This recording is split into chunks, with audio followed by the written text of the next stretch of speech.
The turkey was perfectly golden, the cranberry sauce glistened in its crystal bowl, and the tension at my parents' Thanksgiving table was thick enough to cut with the carving knife Dad wielded like a judge's gavel. "Sarah, could you pass the stuffing?" Mom asked, her voice carrying that particular edge of disappointment she'd perfected over the past 5 years. I handed her the dish, noting how she accepted it with the resigned air of someone doing me a favor by including me in family dinner. Around the table, my brother Marcus and his wife Jennifer exchanged knowing glances while their twin daughters played on tablets. Early rewards for good behavior, apparently. "So, Sarah," Uncle Tom said with forced cheerfulness, "still working from home?"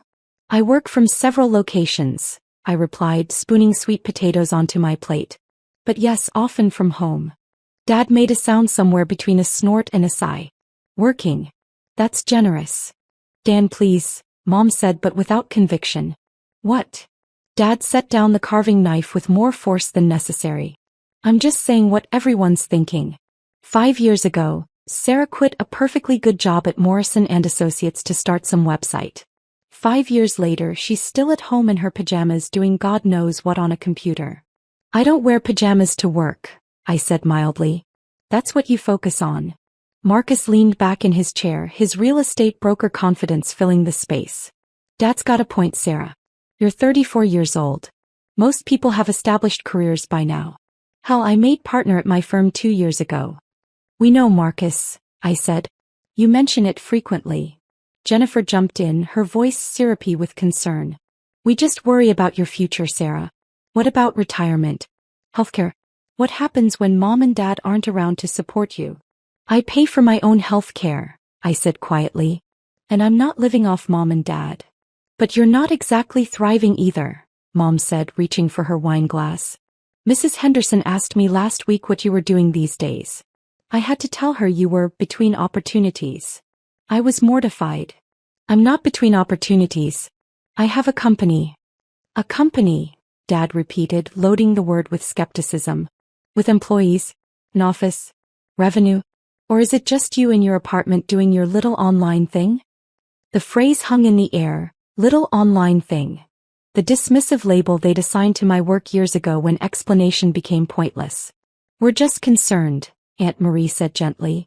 "You were such a bright girl. Stanford MBA, top of your class. You could have done anything. And instead she's wasting her potential," Marcus finished. "Look, I get wanting work-life balance, but you took it too far. You've basically opted out of adulting." The twins giggled at their tablets, oblivious to the intervention disguised as holiday dinner. I cut my turkey into precise pieces, letting the familiar criticism wash over me like background noise. "I brought pie," I offered. "Of course you did," Mom said. "You always contribute food. What you don't contribute is anything we can actually tell people about. Do you know how hard it is to explain to our friends that our daughter with an MBA from Stanford is, what? A hobbyist?" "I'm not a hobbyist." "Then what are you?" Dad demanded. "Specifically, use your fancy business school vocabulary and explain to us what exactly you do that keeps you holed up in that apartment 16 hours a day." "I run a software company that develops." "Software," Marcus interrupted with a laugh. "Everyone with a laptop thinks they're running a software company. Do you have actual clients?" "Paying clients." "Yes." "How many?" I took a sip of water. "Several." "Several." Jennifer's sympathy had sharpened into something closer to judgment. "Marcus has 300 clients. That's a real business. Several is a hobby." Uncle Tom tried to lighten the mood. "Maybe we should talk about something else. Sarah, did you catch the game last week?" "I don't follow football." "Of course you don't," Dad muttered. "Too busy with your computers." Cousin Jake wandered in from the living room where he'd been watching the game with the other younger cousins. At 26, fresh from business school himself, he'd recently started at a consulting firm and spoke about it with the zealous enthusiasm of the newly converted to corporate life. "Aunt Sarah," he said, settling into an empty chair, "my firm is hiring. I could probably get you an interview. It's entry-level, but with your experience, well, your old experience, you might be able to start at associate level." "That's thoughtful, Jake, but I'm not looking for positions." "Because you're committed to your current path?" he asked, his tone suggesting he knew the answer. Because I already have a position. Doing your little online thing, Dad repeated as if the phrase itself was evidence of my failure. Marcus leaned forward, switching to his concerned big brother voice. Sarah, I'm going to be real with you. You're not getting younger. The longer you stay out of the real job market, the harder it'll be to get back in. Your resume has a 5-year gap now. That's a red flag to any serious employer. I don't have a gap. I've been working. But not in any verifiable way, Jennifer added. No references from supervisors, no clear career progression. Just this vague, I run a software company claim that nobody can actually validate. Oh, for heaven's sake. Mom set down her fork with a clatter. Can we please just be honest? Sarah, you're unemployed. You have been for 5 years. We love you, but we're not going to keep pretending this is a career. It's time to grow up and rejoin the real world. The table fell silent. Even the twins looked up from their tablets, sensing the shift in energy. I am in the real world, I said quietly. Just not the one you recognize. That's called delusion, Marcus said. When your version of reality doesn't match actual reality, that's a problem. Do you pay taxes on this company? Dad asked suddenly. Yes. How much? Ballpark. I met his eyes. I'd rather not discuss my finances at Thanksgiving dinner. Because there's nothing to discuss, he concluded. Sarah, I'm your father. I want what's best for you. And what's best for you is stability. A real job. Benefits. A 401k. Maybe meet someone, settle down. Not this. Whatever this is. I'm settled. You're stagnant, Mom corrected. There's a difference. Aunt Marie tried again. What about volunteering? Even if you don't want a traditional job, you could do something meaningful. Habitat for Humanity literacy programs. I do meaningful work, I interrupted, keeping my voice level despite the tightness in my chest. But what is it? Jennifer pressed. Specifically, what do you actually do? I develop artificial intelligence solutions for healthcare systems. The table stared at me. You develop. Marcus laughed. AI for healthcare. So you're saying you compete with IBM and Google and Microsoft? In certain niches, yes. The laughter spread around the table. Not cruel but patronizing, the kind reserved for children who claim they'll be astronauts. Sweetie, Mom said, her voice dripping with gentle condescension, those are billion-dollar companies with thousands of employees. You're one person in an apartment. That's not competition. That's fantasy. Yeah, Aunt Sarah, Jake added, pulling out his phone. I took a class on AI in business school. The barrier to entry alone requires massive capital investment and specialized talent. Unless you've got a few million in funding and a team of PhDs, you're not actually in that market. I have both, I said simply. Dad shook his head. Now you're just making things up. Where would you get funding? Who would invest in someone with no track record? I had a track record. 5 years ago at Morrison & Associates, I was the lead analyst on 3 successful tech acquisitions. The investors I pitched remembered that work. But you left Morrison, Marcus pointed out. You walked away from that credibility. I walked away to build something. But what? Mom's frustration was boiling over now. What did you build? Show us. Prove to us this isn't just some elaborate excuse for unemployment. Before I could respond, Jennifer jumped in. You know what this sounds like? Those people who join MLMs and call themselves entrepreneurs. They're technically running a business, but really they're just losing money and alienating friends. I'm not in multi-level marketing. But you're doing something just as disconnected from reality, Dad said. Sarah, I'm going to be brutally honest because someone needs to be. You're embarrassing this family. Mrs. Henderson isn't the only one asking questions. Everyone wants to know what happened to the brilliant Stanford girl. And all I can tell them is that you're at home playing on computers. My work isn't play. Then show us. Mom's voice cracked. Show us something real. A paycheck stub. A client letter. An office. Anything that proves this isn't just an elaborate avoidance of adult responsibility. The room went quiet except for the football game playing in the background and the soft chimes from the twins' tablets. Uncle Tom cleared his throat. Maybe we should have pie. No, Dad interrupted. This has been building for 5 years. We've been patient. We've been supportive. We've smiled and nodded while Sarah threw away her future. But patience has limits. He turned to me, his face hard with disappointment. I'm your father. I paid for Stanford. I believed in you. And this is what you did with that investment. You became a recluse who makes up stories about competing with Google. I don't compete with Google directly. We operate in specialized verticals. Stop, Marcus said. Just stop with the jargon. If you really had a successful company, we'd know about it. There'd be evidence. Press coverage. Something. There is press coverage. Jennifer laughed. Where? Some tech blog with 50 readers. Various publications, I said carefully. Name one, Jake challenged, his phone ready. Give me one publication that's covered your company, and I'll look it up right now. I hesitated, knowing where this would lead but unable to avoid it without seeming evasive. Forbes has covered us several times. The table erupted in laughter. Genuine full-belly laughter that made the twins look up in confusion. Forbes, Marcus gasped between laughs. Oh, that's perfect. Forbes has covered your company. Right. And I'm sure Fortune 500 just called about putting you on their list. This is sad now, Jennifer said, her laughter fading into pity. Sarah, do you actually believe these delusions? Have you considered talking to someone? A therapist maybe? Mom's eyes filled with tears. My daughter needs therapy because I failed her somehow. Because I didn't push hard enough for her to stay grounded in reality. This isn't your fault, Aunt Marie assured her. Sometimes people just lose their way. I haven't lost anything, I said quietly, but no one was listening. Dad stood up, his chair scraping against the hardwood. I can't do this anymore. I can't sit here and pretend this is okay. Sir, you need help. Professional help. And until you're willing to admit you have a problem, I don't think these family dinners are productive. Dan, don't, Mom started. No, Sarah needs consequences. She needs to understand that this behavior isn't acceptable.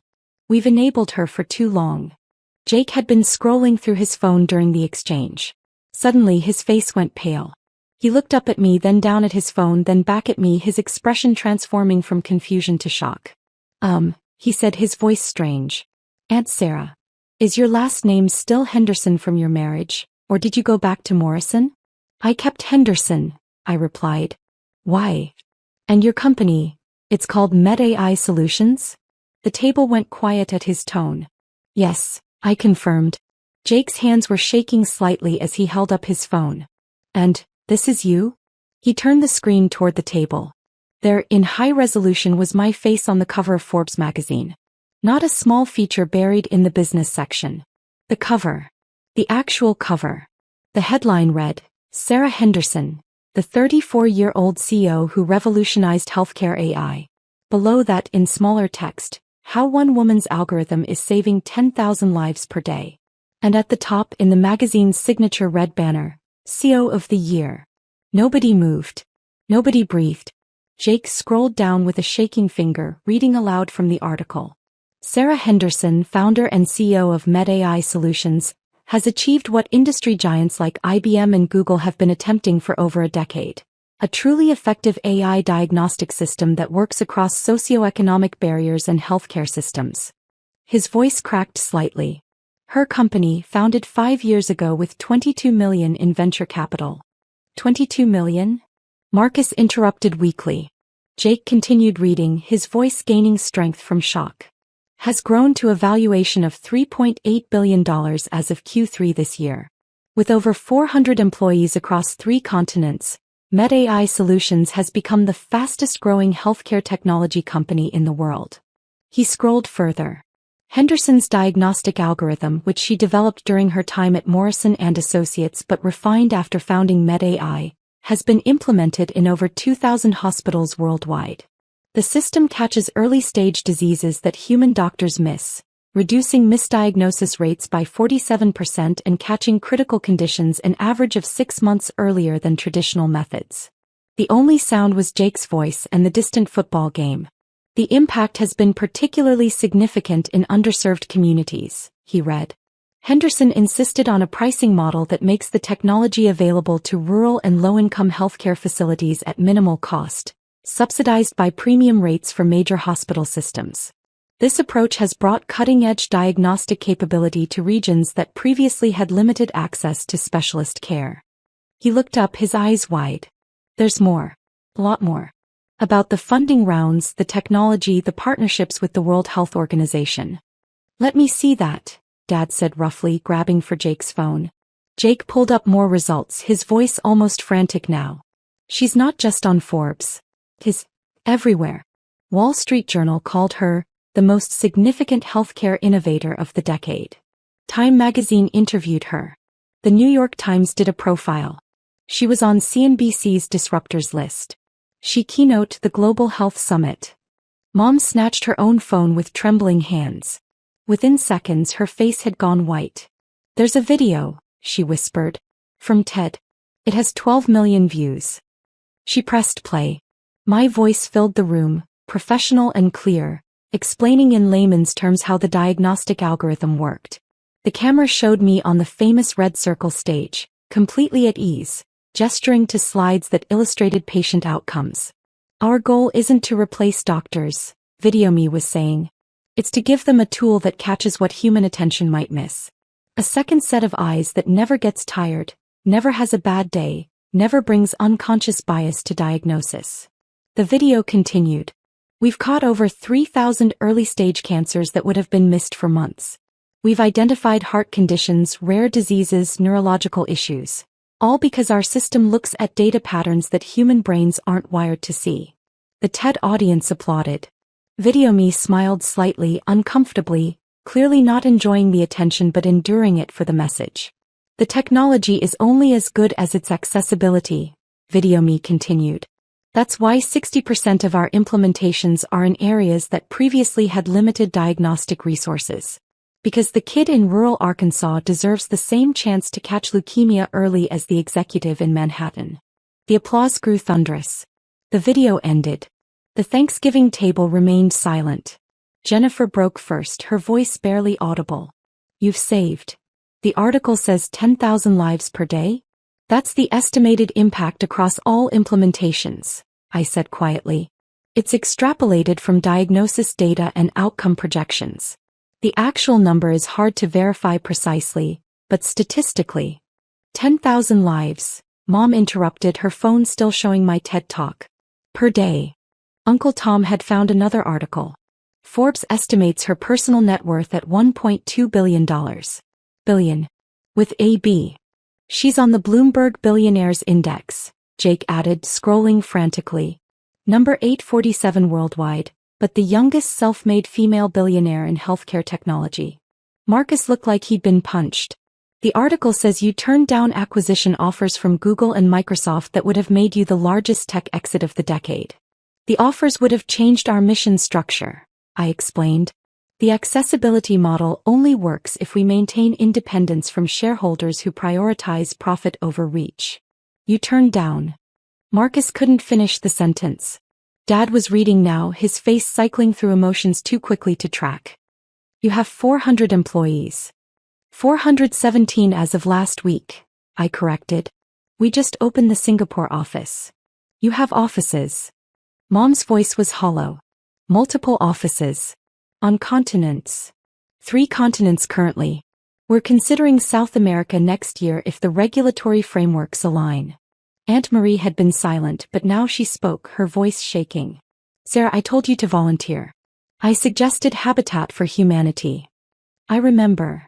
You're saving 10,000 lives per day and I suggested you volunteer. To be fair, Habitat does important work. Stop, Jennifer interrupted. Just stop being gracious about this. We were horrible to you. You were operating on the information you had, I said simply. We didn't ask for information. Mom's tears were flowing freely now. You tried to tell us and we didn't listen. You said you ran a software company and we laughed. You said you worked in healthcare AI, Marcus added, his face ashen. I literally laughed at you. I said you were competing with Google. You are competing with Google, Jake said, his voice awed. And you're winning. Dad had put down his phone, his hands covering his face. When he spoke, his voice was muffled. I called it your little online thing. The phrase hung in the air, devastating in its new context. I said you were embarrassing the family, he continued, still not looking up. That you were throwing away your Stanford education. That you needed to grow up. You were concerned, I said gently. Parents worry. Concerned. He finally looked up, his eyes red. Sarah, I told you that patience has limits. I was going to ask you to stop coming to family dinners until you got your act together. The table absorbed this. I developed an algorithm that identifies cancer, I said quietly. It's caught 3,000 cases early. That's 3,000 people who are alive because of math I wrote. And you were going to disinvite me from Thanksgiving because you thought I was unemployed. Mom made a sound between a sob and a gasp. Jake was still scrolling as if he couldn't stop. The WHO partnership. You're providing your technology to developing nations for free? For minimal implementation costs, I corrected. They pay for hardware and training. The software licensing is subsidized by our premium clients. You're providing billion-dollar technology to poor countries essentially for free, he clarified. It's the right thing to do. Disease doesn't care about economics. The Forbes article says you personally donate 80% of your salary to fund these implementations, Uncle Tom read. You're a billionaire who lives like someone in an apartment working on computers, I finished. Because the money isn't the point. The impact is the point. Jennifer was scrolling through photos now. Images of me at the Global Health Summit, shaking hands with the Director General of the WHO, speaking at medical conferences, touring hospital implementations in rural India. You met the UN Secretary General, she said numbly. Twice. The first meeting was about expanding implementation in conflict zones. The second was about, you're on a first-name basis with the Secretary General of the United Nations, Jennifer interrupted, and I told you to get a real job. You have a real job, I said. Marketing director at Marcus's firm. That's real work. Don't, Marcus said harshly. Don't be kind about this. We don't deserve kindness. You're my family. I love you. We called you delusional, he said. I said you needed therapy for your delusions. And you're CEO of the year. You're revolutionizing medicine. You're saving tens of thousands of lives. Aunt Marie was crying openly now. When you said Forbes covered you, we laughed. We actually laughed. It was an understandable response given your frame of reference, I said. Stop being so damn understanding. Mom's voice was sharp with self-directed anger. We were cruel. We were dismissive. We didn't just misunderstand, we didn't even try to understand. You told us what you were doing and we decided it wasn't worth our attention. The twins had abandoned their tablets, watching the adults with wide, confused eyes. One of them tugged Jennifer's sleeve. Mommy, why is everyone crying? Jennifer pulled her daughter close, her own tears falling. Because we made a big mistake, baby. A really big mistake. Dad stood abruptly, walking to the window. His shoulders shook. After a moment, Mom joined him and they stood together, not touching, both staring out at the November afternoon. Jake was still scrolling, his voice almost frantic with the need to catalog his discoveries. You have patents. 17 patents on diagnostic algorithms and healthcare AI implementation. You've published papers in JAMA and the New England Journal of Medicine. You're cited by researchers worldwide. The academic work helps validate the technology to skeptical medical boards, I explained. You're 34 years old, he said wonderingly. I'm 26 and I thought I was successful because I got hired at a consulting firm. You're 34 and you've changed medicine. You are successful, Jake. Everyone's path is different. Don't patronize me, he said, but gently. I can't. I don't even know how to process this. I offered you an entry-level job. You could buy the company I work for with your quarterly earnings. I'm not interested in acquiring consulting firms. He laughed, a slightly hysterical edge to it. Of course you're not. You're interested in saving lives. While I'm helping rich companies get richer, you're making sure kids in rural Arkansas can catch cancer early. Uncle Tom set down his phone carefully. Sarah, I need to apologize. Not just for tonight. For 5 years. Every family gathering, every time someone asked about you and I went along with the Sarah's still figuring things out narrative. I didn't defend you. I didn't ask questions. I just assumed the worst and moved on. You weren't wrong to rely on observable evidence, I said. You saw someone working from home with no obvious markers of success. Your conclusions were logical. But they were wrong, Aunt Marie said. Completely, devastatingly wrong. Marcus had his head in his hands. I told you that you were stagnant. that you'd opted out of adulting. And you were building a company that's valued at more than most Fortune 500 corporations. Valuation is speculative, I said, based on growth projections and market conditions. The actual value is in the implementations and outcomes. Stop doing that, Jennifer said. Stop deflecting your success. You're allowed to acknowledge what you've accomplished. I acknowledge the work, I replied. The recognition is secondary. Dad turned from the window, his face ravaged. Why didn't you correct us? All these years, all the dismissive comments, all the interventions disguised as holiday dinners. Why did you let us think you were failing? Because correcting you would have required explaining, and explaining would have required you to listen. You weren't listening. You'd already decided what my story was. You could have shown us, Mom protested. An article, an award, something. I tried, Mom. 3 years ago I mentioned the Series B funding round at Christmas dinner. You changed the subject to Marcus's new house. 2 years ago I brought up the Who partnership at Easter. Dad said it was nice I had hobbies. Last Thanksgiving I mentioned the CNBC interview. Jessica asked if I was at least making enough to pay rent. The specifics landed like physical blows. You tried to tell us, Marcus said slowly. Multiple times. And we shut you down every time. You weren't interested in details that didn't fit your narrative, I said simply. I was the family disappointment. That role served various purposes for different people. Changing it would have required effort nobody wanted to make. That's not true, Mom started. It is true, I interrupted gently. Jessica needed me to be less successful so she could be the accomplished daughter.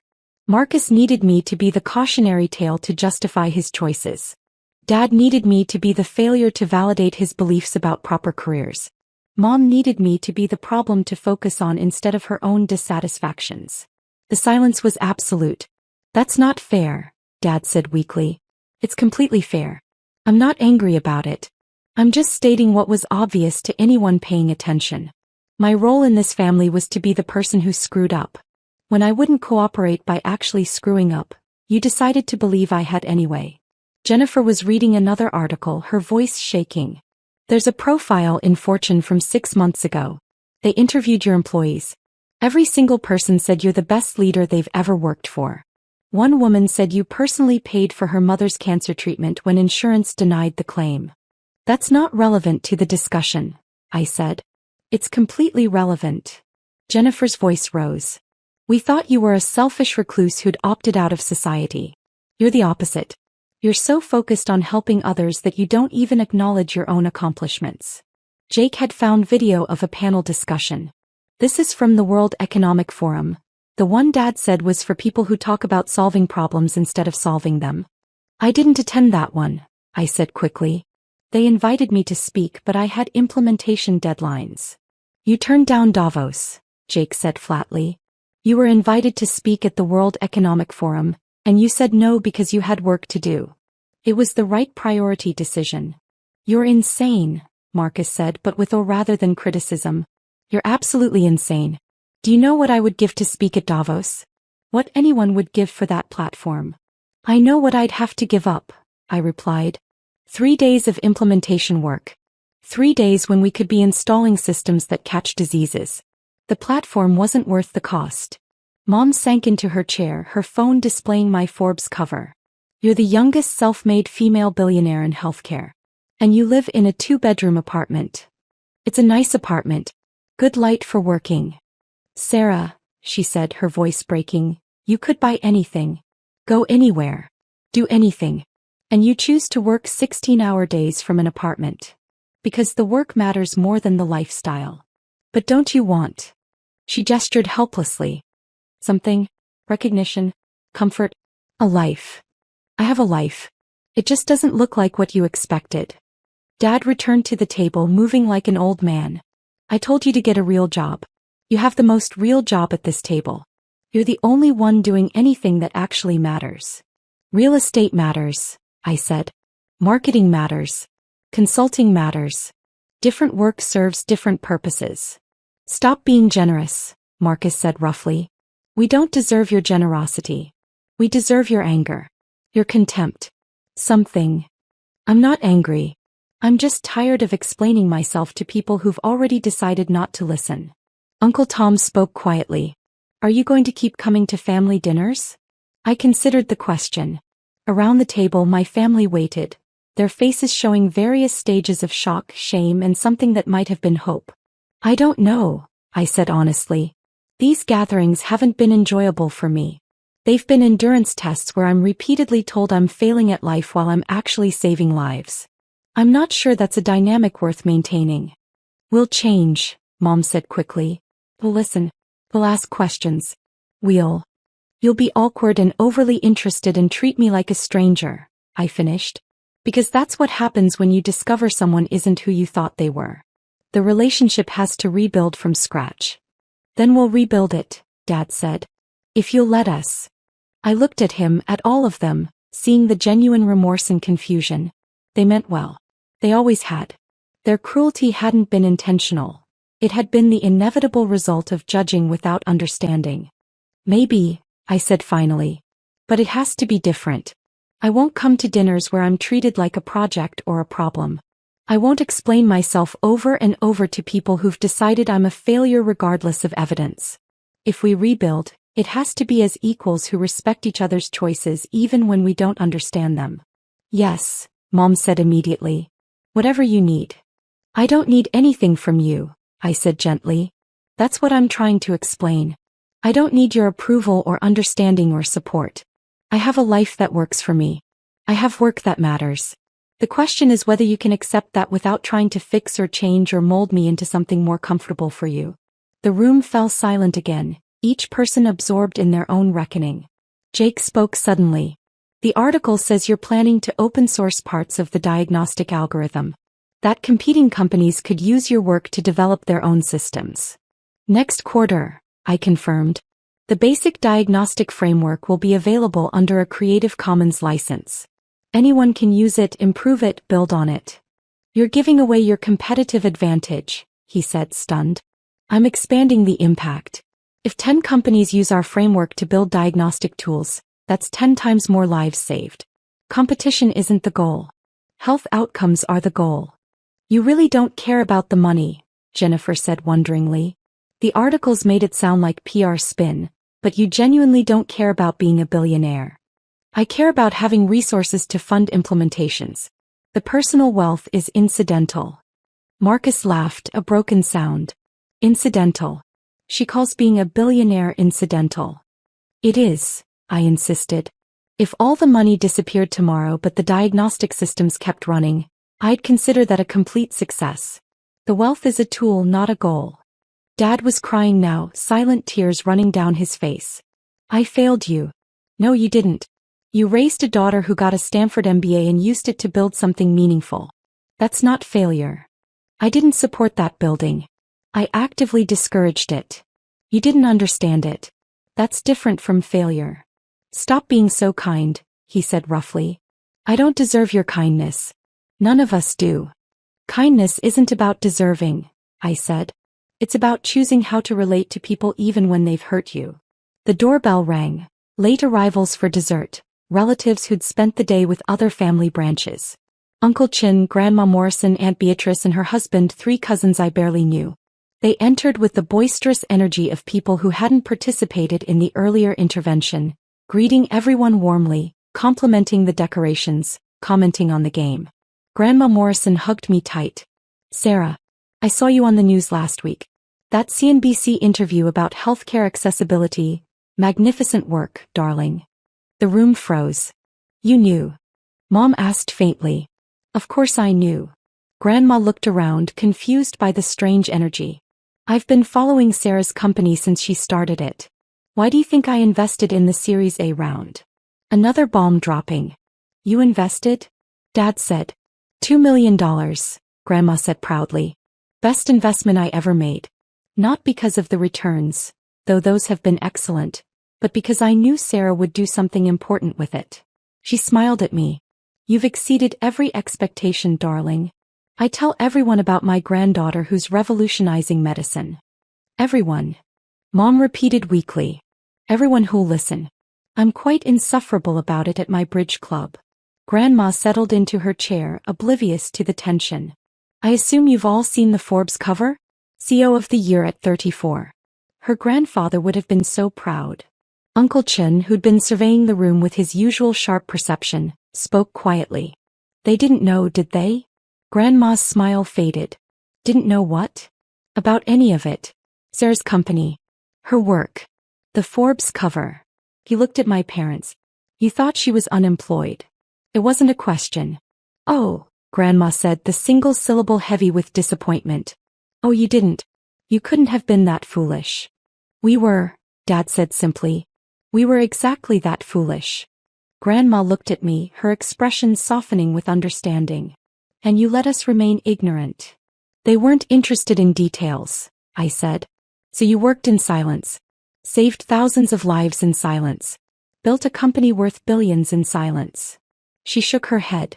You're more patient than I would have been. Or more realistic about what people are willing to hear, I replied. The late arrivals caught up quickly through a combination of shocked revelations and phone searches. Within 10 minutes, everyone in the house was staring at screens showing various articles, interviews, and profiles of work I'd been doing while they'd assumed I was unemployed. Aunt Beatrice approached me hesitantly. Sarah, I told people you were still finding yourself. I meant it sympathetically, but now? It's fine, I said. It's not fine. You were finding yourself. You found yourself saving 10,000 lives per day, and I reduced it to a platitude for failure. The afternoon dissolved into awkward revelations and apologies. Some genuine, some performative, all uncomfortable.